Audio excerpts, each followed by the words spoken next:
portal de Cristiano Online, es el tiempo con Dios.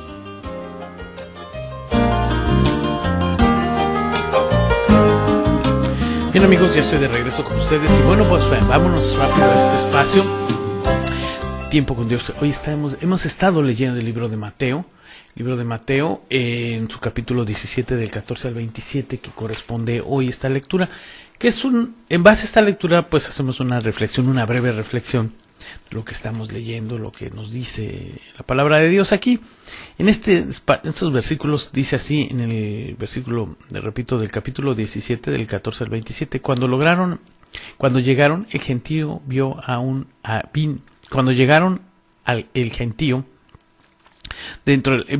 a él un hombre que se arrodilló delante de él diciendo: Señor, ten misericordia de mi hijo, que es lunático y padece muchísimo, porque muchas veces cae al fuego y muchas en el agua. Y lo he traído a tus discípulos, pero no le han podido sanar.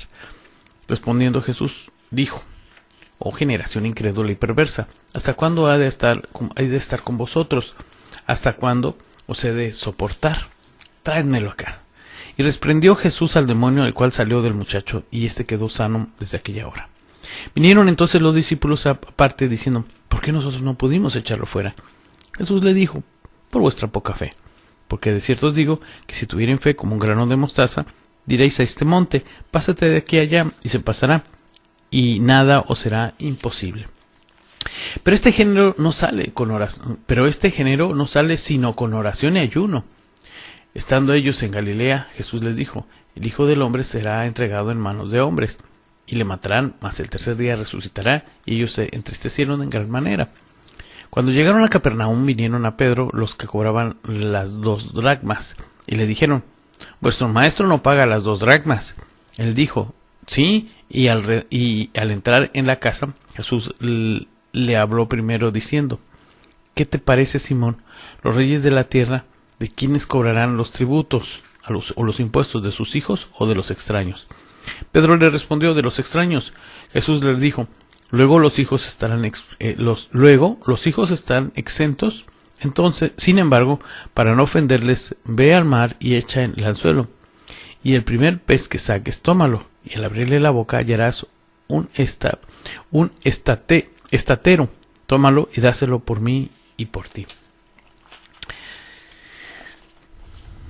Mientras que Jesús y tres de sus discípulos están en el monte de la transfiguración, los discípulos que están abajo del monte se muestran incapaces de liberar a un niño endemoniado. Al ver esta escena, Jesús señala la falta de fe de sus discípulos. La fe es como la semilla de mostaza, que contiene vida y un gran potencial. La fe es lo que nos lleva a soportar grandes dificultades y problemas que consideramos del tamaño de un monte. La fe es el poder de Dios para superar las limitaciones humanas. Dios planeó salvar a la humanidad mediante la muerte y la resurrección de Jesús. Él aborrece el pecado, pero ama al pecador. Al escuchar a Jesús anunciar sobre su muerte, los discípulos se entristecen mucho, incapaces de entender la redención del Maestro mediante su muerte. Reciben el anuncio como una verdad chocante, sin albergar la esperanza de la resurrección. Sin embargo, los que creen en la gloria después del padecimiento no se desaniman por ningún motivo. Muchas veces nosotros los cristianos debemos ceder y aceptar ciertas cosas por amor al reino de Dios. Los administradores del templo preguntan a Pedro si Jesús pagará el impuesto para el templo. Se trata de un tributo que se entrega a Dios, por lo que Jesús, el Hijo de Dios, no tiene la obligación de pagar. Sin embargo, cumple con el impuesto para evitar así que otros piensen que Él incumple los reglamentos y la ley de Dios. A veces debemos renunciar a ciertos derechos por la predicación del Evangelio. Miren, en esta lectura tenemos varios escenarios. El primero, cuando el Señor Jesús, este hombre se pone frente a él y le dice que ayude a su hijo. Y el Señor señala varios detalles. Dice, sus discípulos no lo pudieron hacer y Él les reclama su poca fe para poder hablar o poder intervenir en ese caso de este muchacho endemoniado. El Señor le señala su poca fe. Ya le dice: ¿no les he dado la autoridad acaso para que lo hagan?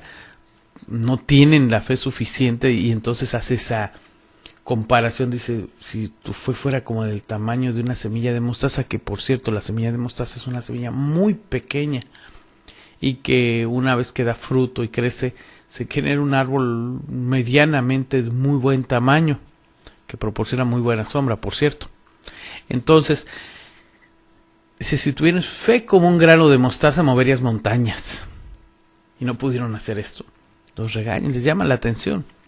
Creo que esto también tiene su aplicación en la actualidad con nosotros, en este tiempo. Cuando dudamos y tenemos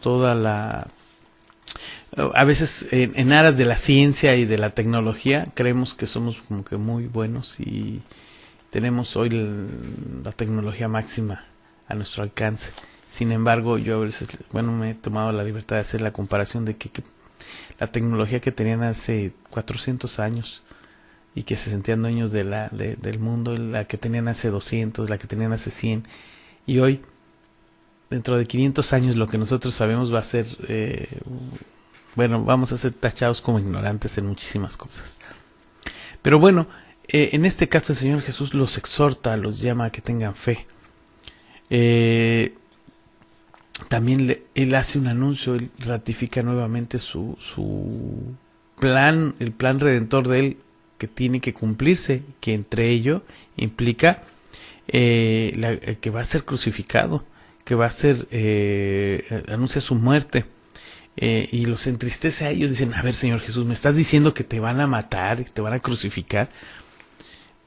Y era parte del proyecto redentor de Jesús que tenía que cumplirse.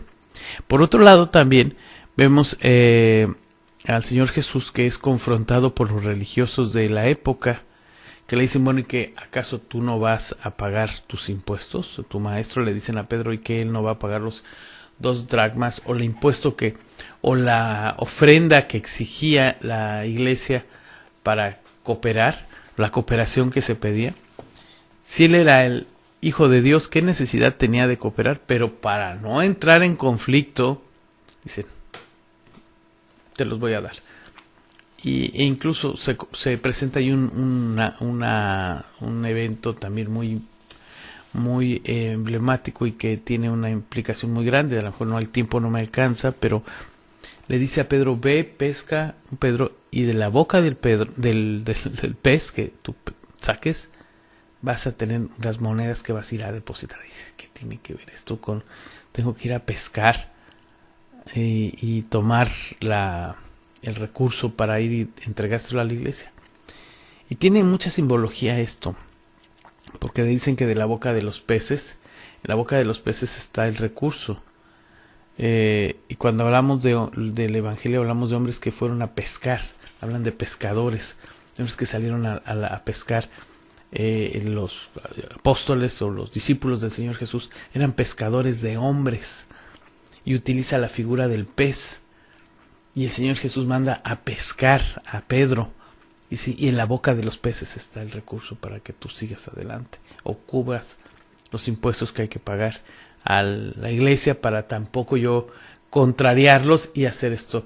Porque yo, como el Hijo de Dios, si yo soy el representante de ustedes, entonces es como decirle digamos, sería al rey o al primer mandatario que se diera honores a sí mismo, no sé, sería una cosa bastante ilógica, pero Jesús era el Hijo de Dios. Pero los hombres, en su perspectiva corta en ese tiempo, los religiosos de su época, pues le dijeron, oye, este hombre Jesús tiene que pagar los impuestos a la iglesia, también no se va a escapar de esa. Y el Señor Jesús, para no entrar en una controversia absurda, ahí va, te los doy. Pero ve y tómalo de los peces, de las bocas de los peces. Ahí ve Pedro, recúpero y sácalo de ahí. Eso es lo que sucedió. Son eventos que nos dejan mucha... Número 1, debemos de aprender a creer, tener fe. La fe es la certeza de lo que no se ve. Tener fe.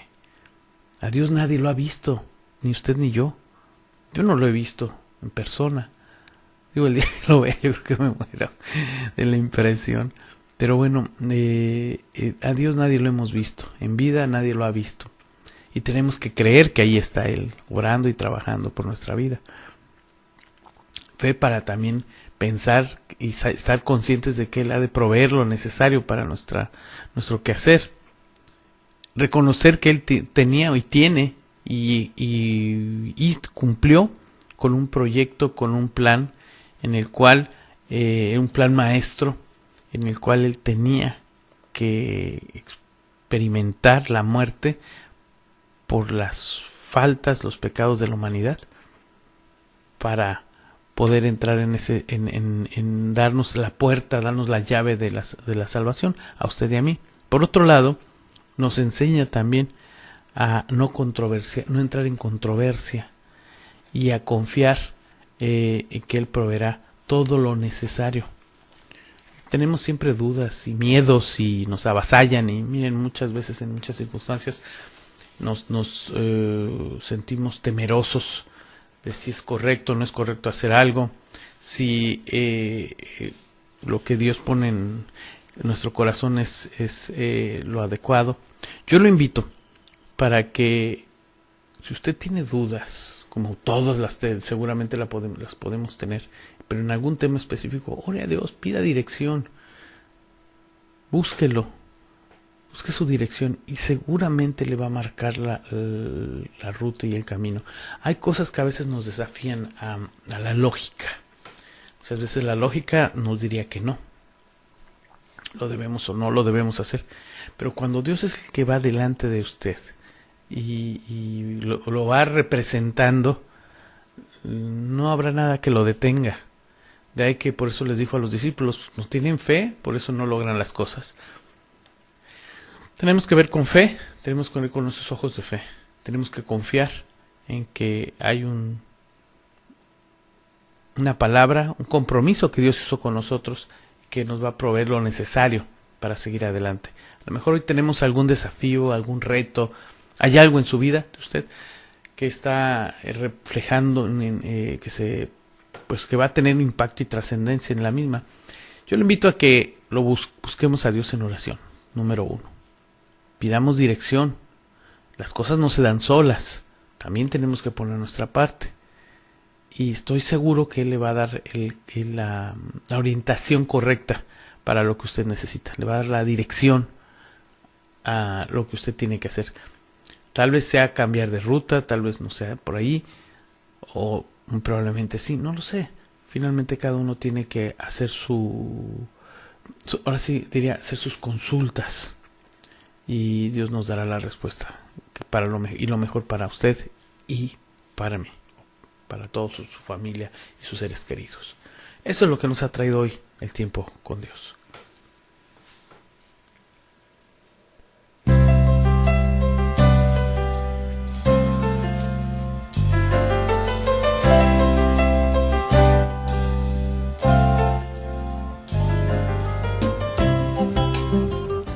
Bueno, gracias por acompañarnos.